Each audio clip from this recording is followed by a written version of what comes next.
ईश्वर अंश जीवय विनाशी चेतन अमल सहज सुख राशि। जो ईश्वर है वह सर्वत्र है, हम में, आप में, सब में विद्यमान है। द्वैत सिद्धांत हो अथवा अद्वैत सिद्धांत हो, दोनों में जीव अलग नहीं है। ईश्वर और जीव दोनों अलग अलग नहीं है, किंतु दोनों एक ही है। और यदि दोनों अलग अलग हैं तो भी उन दोनों में ईश्वर की व्याप्ति है, क्योंकि ईश्वर का ही अंशी जीव होता है, ईश्वर का ही अंश जीव होता है।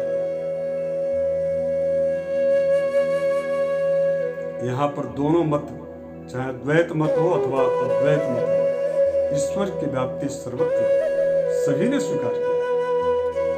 ईश्वर शब्द का शाब्दिक जो अर्थ होता है वह ईश ऐश्वर्य, इस धातु से ईश्वर शब्द का निर्माण हुआ।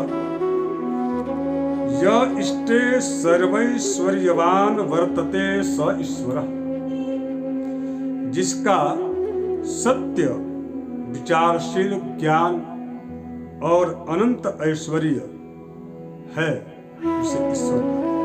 अब ये किसमें है? तो यह जो है उन सभी अवतारी जितने भी, चाहे प्रभु श्री राम हो, भगवान श्री कृष्ण हो, उन सबको ईश्वर कहा गया, क्योंकि उन सभी अवतारी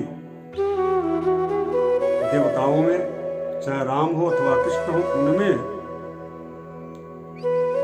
भगवान की जो व्याख्या है, भगवान में जो 6 ऐश्वर्य है, भगवान में जो 6 ऐश्वर्य विद्यमान है, उस भगवान की महिमा जिसने भी गाई है, जिस भी रूप में गाई है, वहां पर ईश्वरीय सत्ता का दर्शन करते हुए ईश्वरीय सत्ता, ईश्वरत्व को स्वीकारते हुए उनके गुणगान को वर्णित किया है। और अब आपके मन में विचार आ रहा होगा कि वो 6 ऐश्वर्य कौन कौन से हैं? ऐश्वर्यस्य समग्रस्य धर्मस्य यशसः श्रियः ज्ञान वैराग्ययोश्चैव षडाम्भग इति। ऐश्वर्य, धर्म, यश, श्री, ज्ञान और वैराग्य, ये 6 का नाम भग है। और इन 6 जो गुण है जिनके अंदर हो वही भगवान,